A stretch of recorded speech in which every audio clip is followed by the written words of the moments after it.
Olá, boa noite. Ex-presidente Lula depõe à justiça como testemunha de defesa de Sérgio Cabral. O ex-governador do Rio é réu por compra de votos para as Olimpíadas. No mesmo processo, Pelé fala sobre o ex-presidente do Comitê Olímpico, Carlos Arthur Nussmann. Ele admite que pode ter havido uma negociata particular para a escolha do Brasil, mas disse que não presenciou. 3 dias de ataques em Minas Gerais e mais de 50 ônibus foram queimados. Dezenas de pessoas foram presas. A polícia suspeita que a ordem tenha vindo do PCC. Ex-servidores públicos da Prefeitura de São Paulo são condenados pela chamada máfia do ISS. Você acompanha essas e outras notícias após o intervalo. Até já! O ex-diretor da Secretaria de Educação do Paraná, Maurício Fanini, apresentou uma proposta de delação premiada que pode implicar o ex-governador Beto Richa, do PSDB. Fanini destaca que atuava como operador financeiro do Tucano. A arrecadação de propina teria começado em 2002 e se estendido até 2015, ano em que Maurício Fanini foi preso pela primeira vez na Operação Quadro Negro. Fanini era diretor da Secretaria de Educação e afirma que intermediava dinheiro entre empresários e o ex-governador Beto Richa, do PSDB, para o Caixa 2 de campanha do Tucano e de aliados indicados pelo político. Agora, o antigo diretor, que está preso em Brasília desde maio desse ano, fez uma proposta à Procuradoria-Geral da República. Quer fazer uma delação premiada para ter a pena reduzida. Ele contou detalhes sobre o suposto esquema de desvio de verba na construção de escolas em Curitiba. O portal G1 teve acesso aos documentos. Segundo o ex-diretor, o dinheiro desviado abasteceu as campanhas de Richa para a Prefeitura de Curitiba e para o governo do Paraná, além de bancar gastos pessoais como viagens e a compra de um apartamento para o filho mais velho do ex-governador, Marcelo Richa, do PSDB. O Ministério Público investiga desvios de verba na Secretaria de Educação do Paraná desde 2015 e calcula que a fraude tenha ultrapassado 20 milhões de reais. Segundo o ex-diretor, a partir de 2012, as arrecadações de propina dos empresários passaram a ser mensais. Um dos maiores colaboradores seria Eduardo Lopes de Souza, dono da construtora Valor, apontada pelos procuradores como o pivô dos desvios nas escolas. Neste caso, fiscais corruptos faziam medições fraudulentas das obras. Em depoimento à Justiça Estadual, o empresário Eduardo Lopes de Souza afirmou que em 2015 fez 3 repasses de R$100 mil cada. Um para Beto Richa concorrer ao Senado este ano, outra remessa para o irmão do ex-governador Pepe Richa para tentar se eleger deputado federal e mais uma remessa para o filho, Marcelo, para disputar o cargo de deputado estadual. Em nota, Beto Richa nega tudo e fala em manobra arquitetada às vésperas do período eleitoral. O ex-governador acusa Fanini de mentir descaradamente sem apresentar qualquer indício de provas. O advogado Rodrigo Tacla Duran, que atuou como consultor da Odebrecht, reafirmou hoje que planilhas de pagamentos de propina da empreiteira foram adulteradas com o intuito de incriminar alvos da força-tarefa da Lava Jato. Ele é apontado como um dos operadores no esquema de corrupção montado pela Odebrecht. Duran participou por meio de videoconferência de uma sessão da Comissão de Direitos Humanos da Câmara de Deputados. O convite foi feito pelo deputado federal Vadir Damus, do PT, que é um dos parlamentares que mais defendem o ex-presidente Lula, condenado na Lava Jato e que está preso em Curitiba. Apontado como um dos operadores da Odebrecht no esquema de corrupção, o advogado que trabalhou para a empreiteira entre 2011 e 2016 destacou a resistência da Lava Jato em ouvir seu depoimento sobre indícios de que as planilhas estavam sendo adulteradas e garantiu que a fraude seria comprovada se os documentos tivessem sido periciados pela Justiça. Ele foi colocado como testemunha de defesa de Lula, mas o juiz Sérgio Moro negou por 5 vezes a solicitação para que Duran fosse ouvido. Entre os argumentos usados por Moro é que a oitiva de testemunha no exterior é prova custosa e demorada, justificando-se apenas excepcionalmente. Para o advogado, a recusa caracteriza cerceamento do direito de defesa de Lula. Amordaçar testemunhas é um sinal claro de que não se está fazendo justiça. Atacla Duran destacou que não vão deixá-lo falar em nenhum processo, porque denunciou no ano passado um esquema de venda de proteção na Operação Lava Jato da Polícia Federal. Segundo Duran, o advogado Carlos Zuccolotto, que é padrinho de casamento de Moro e ex-sócio da mulher do juiz, Rosângela Moro, teria cobrado 5 milhões de dólares por fora para melhorar o acordo de delação dele com os procuradores da Lava Jato, liderados por Deltan Dallagnol. As denúncias foram levadas à Procuradoria-Geral da República, que prometeu tomar providências, mas até agora nenhuma explicação foi dada. No Brasil, Duran responde a acusações de lavar dinheiro para a Odebrecht, mas não reconhece a jurisdição brasileira por viver em Madrid, na Espanha.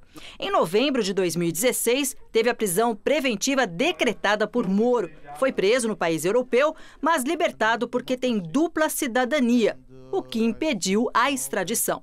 A Operação Lava Jato se tornou um polo de poder político, capaz de moer reputações, destruir empresas e instituições. Eu digo isso com a maior tranquilidade, porque, como os senhores sabem muito bem, eu jamais fui filiado a qualquer partido político e nunca tive militância política. O advogado Carlos Zuccolotto e procuradores da Lava Jato em Curitiba negam ter feito proposta a Atacla Duran. À época das acusações, Sérgio Moro saiu em defesa de Zuccolotto e disse ser lamentável que a palavra de um foragido da justiça brasileira seja utilizada para levantar suspeitas infundadas sobre a atuação da justiça.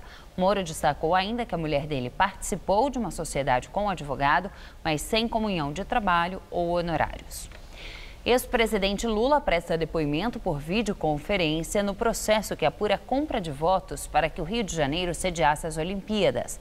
Foi a primeira aparição pública de Lula após ter sido preso em Curitiba. Da sede da Polícia Federal, onde cumpre pena, Lula prestou depoimento como testemunha de defesa de Sérgio Cabral. Segundo as investigações, o ex-governador está no centro da Operação Unfair Play, que apura a compra de votos para que o Rio sediasse a Olimpíada de 2016. Lula negou que o Brasil pagou propina aos integrantes africanos do Comitê Olímpico Internacional e também disse que não houve uma negociata para garantir os votos. Admitiu, no entanto, que pediu apoio de 54 nações africanas. Acho que alguém que fala que foi uma trapaça é porque não entende nada de nada e não viveu o que nós vivemos. Não tem troca. A África apoiar o Brasil era quase que uma coisa óbvia. Eu viajei 34 vezes para a África.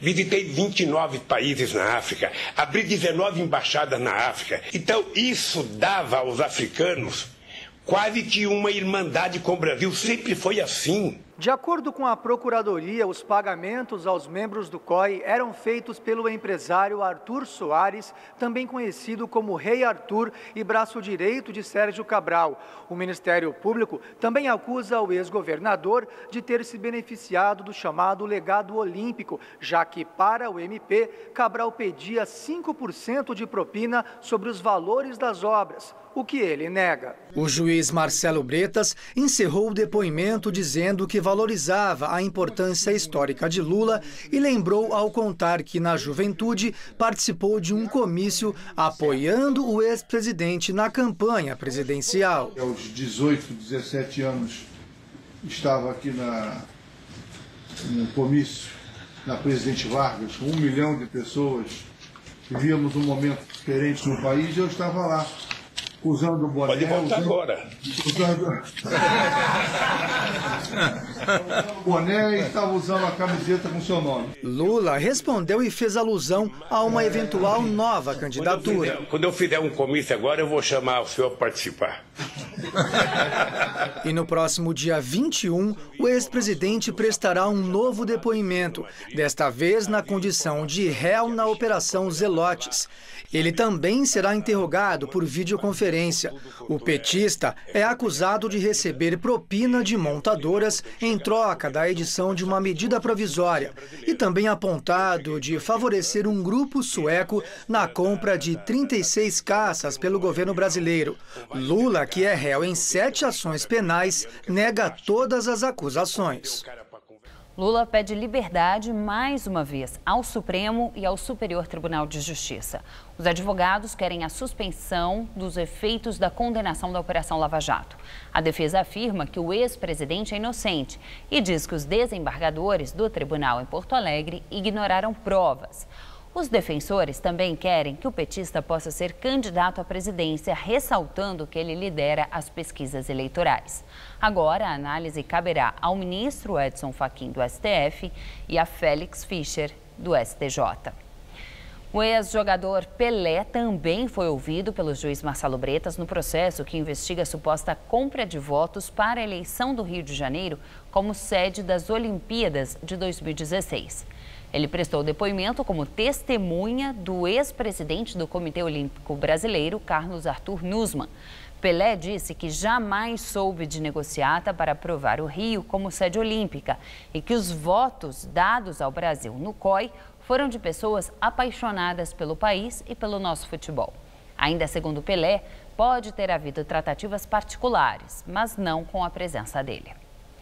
Documentos apreendidos pela Polícia Federal na Operação Scala mostram que o coronel João Batista Lima Filho, amigo de Michel Temer, tem 23 milhões de reais em contas. A polícia investiga se ele recebia propina destinada ao presidente.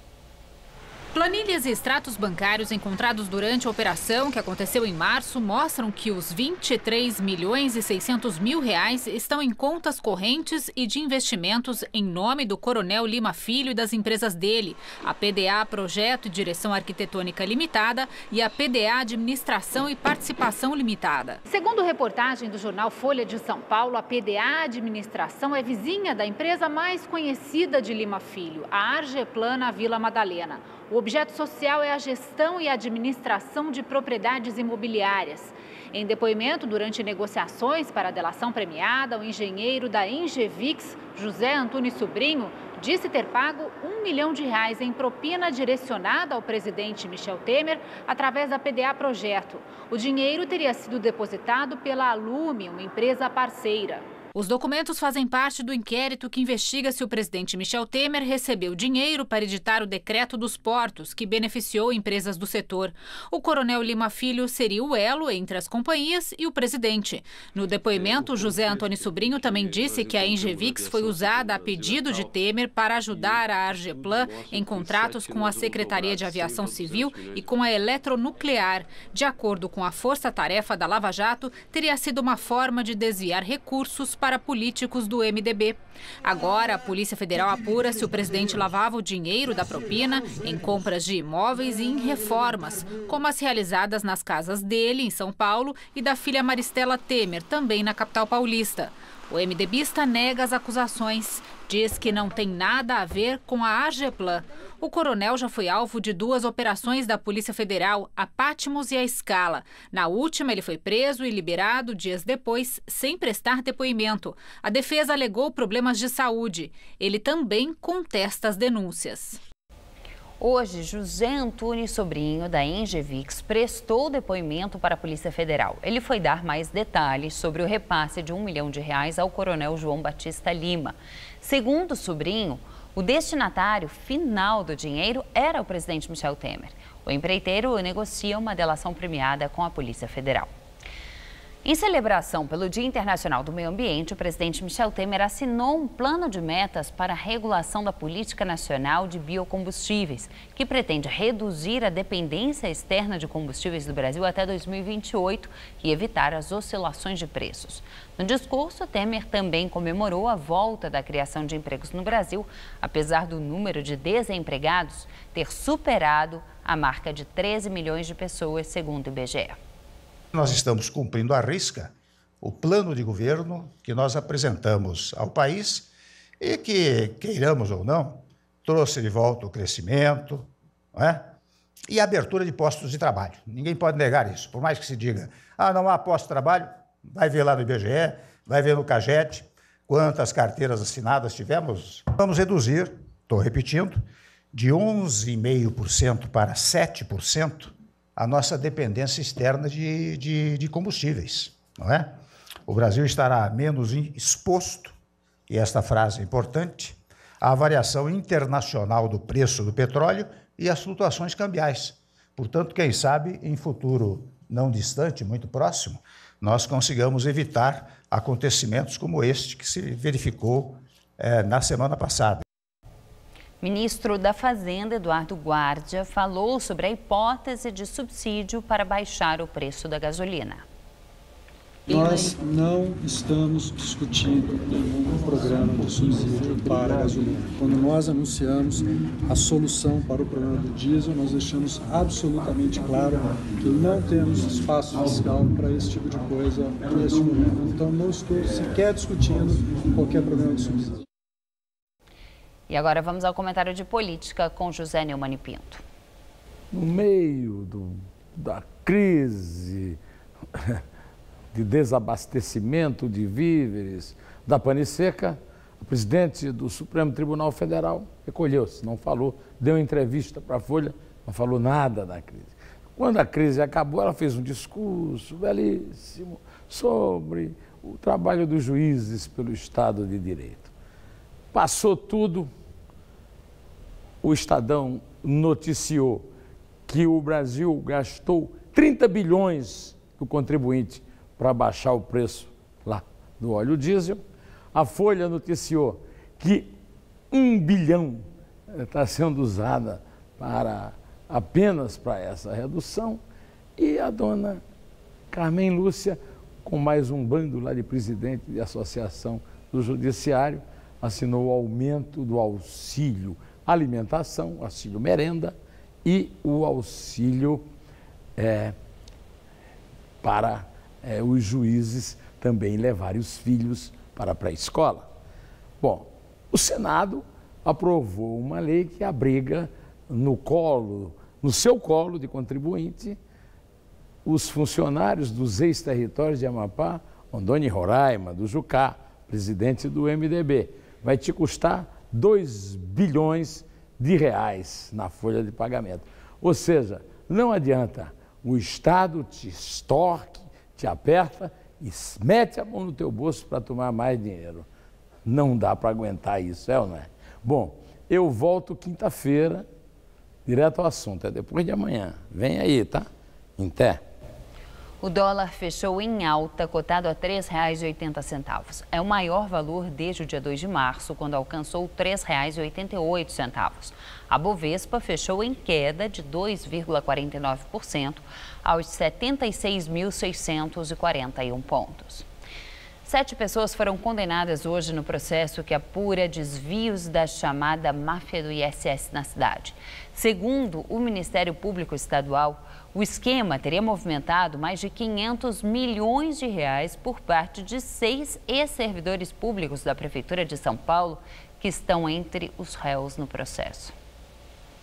Ronilson Bezerra Rodrigues, que era subsecretário de Receita da Secretaria Municipal de Finanças, recebeu a maior pena, 60 anos e 7 meses, pelos crimes de formação de quadrilha, organização criminosa, concussão e lavagem de dinheiro. O ex-auditor fiscal Luiz Alexandre de Magalhães foi condenado a 43 anos e 1 mês pelos mesmos crimes. Eduardo Barcelos e Carlos Augusto de Lalo assinaram acordos de delação premiada e tiveram as penas reduzidas a 9 anos de reclusão em regime aberto com monitoramento eletrônico. Também foram condenados os ex-servidores municipais Amilcar Lemos e William Deiró. O cunhado de Ronilson Bezerra, Henrique Alves, foi condenado por lavagem de dinheiro desviado da máfia. Juntas, as penas somam mais de 150 anos. A Justiça determinou o confisco de mais de 10 milhões de reais em dinheiro e de imóveis dos réus, avaliados em mais de 100 milhões. Segundo o Ministério Público, essa é a principal ação penal da investigação que apura a cobrança de propina de empresas da construção civil de São Paulo para que fossem consideradas quitadas as dívidas do ISS, um prejuízo estimado em mais de 500 milhões de reais aos cofres municipais. Os réus teriam atuado entre 2007 e 2013 na gestão do ex-prefeito Gilberto Kassab, do PSD, hoje ministro de Ciência e Tecnologia do governo Michel Temer. O esquema foi desbaratado no início do governo de Fernando Haddad, do PT, graças à atuação da Controladoria do município. Para o promotor do caso, as investigações sobre o elo político do grupo ainda não terminaram. A nossa investigação não é pessoal. Nós temos um fato criminoso, nós temos uma organização criminosa que saqueou os cofres municipais durante pelo menos 5 anos, foram mais de 500 milhões de prejuízo, na nossa estimativa, não oficial, mas é uma estimativa. Impossível que esse grupo tenha operado e tenha agido durante todo esse tempo sem que tivesse o apoio político, tá? Para que isso funcionasse. Não vou ser aqui leviano de apontar nomes, de dizer efetivamente quem é que dava o apoio, mas a nossa crença, e é por isso que eu não dou o trabalho por encerrado. O domínio da facção PCC em São Paulo é apontado como um dos fatores para o Estado ter tido uma redução de quase metade dos homicídios registrados de 2006 a 2016. A organização criminosa pode estar por trás da onda de ataques em Minas Gerais. Na última noite e madrugada, novos ataques. Já são mais de 50 ônibus incendiados em mais de 20 cidades de Minas Gerais. Houve ataques a agências bancárias e tiros contra delegacias. Pelo menos 40 suspeitos foram presos. No Rio Grande do Norte, 2 ônibus foram queimados desde o sábado e um PM foi morto. A polícia investiga se os ataques simultâneos foram orquestrados pelo PCC, que disputa território com facções rivais.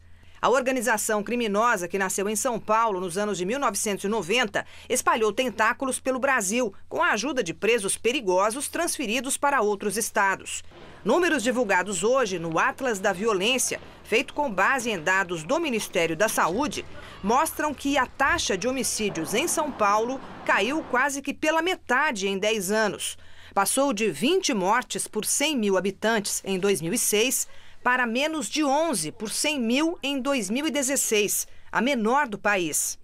O índice brasileiro é de mais de 30 mortes violentas por 100 mil. Foram mais de 62 mil assassinatos em 2016. Desses, mais de 70% eram pretos e pardos. O desempenho paulista, segundo o levantamento, é explicado por fatores que incluem melhor gestão das polícias e políticas de mais empregos e menos armas de fogo. A contradição é que, para os pesquisadores, quem também ajudou a diminuir a taxa de homicídios em São Paulo foi o PCC. Antes dos anos 2000, quando as mortes violentas eram mais numerosas por aqui que no restante do país, havia disputa entre quadrilhas pelo mercado de drogas e pelas rotas do tráfico.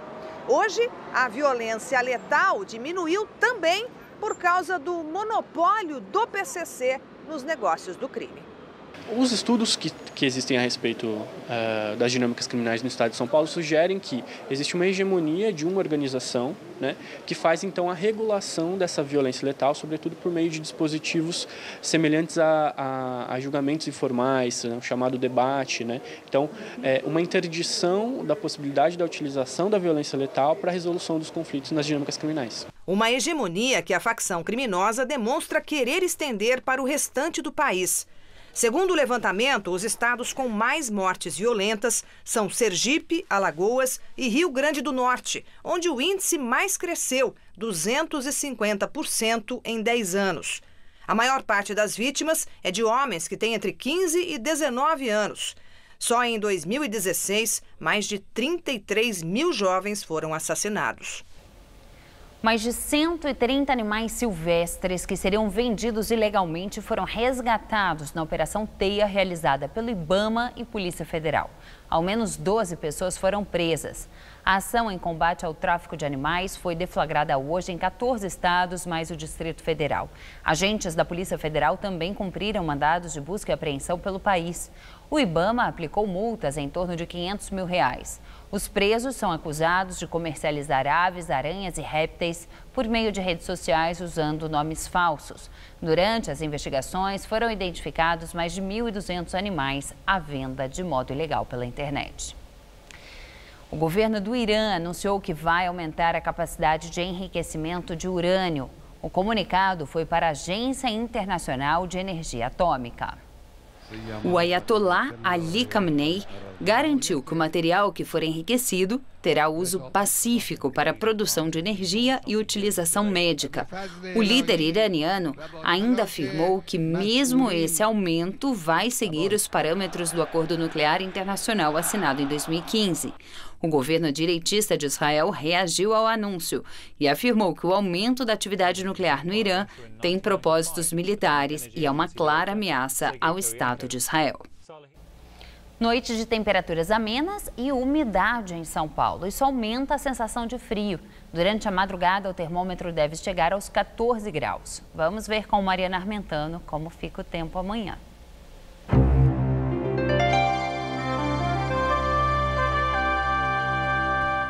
Por causa da passagem de uma frente fria pelo litoral do Sudeste, a temperatura segue baixa aqui na capital paulista, viu? Nessa madrugada, teremos mínima de 14 e máxima amanhã à tarde de 22 graus, com muita nebulosidade e garoa só à noitinha. Aí na quinta-feira, não faz mais que 21 graus e o tempo fica bem estável, com chuvas a qualquer hora. E na sexta, a máxima se mantém, mas já não chove mais, contudo, ainda teremos muita nebulosidade por aqui. Nós ficamos por aqui. A edição de hoje pode ser vista no site do Jornal da Gazeta. Uma ótima noite para você. Assista agora Rony Von no Todo Seu. Até amanhã.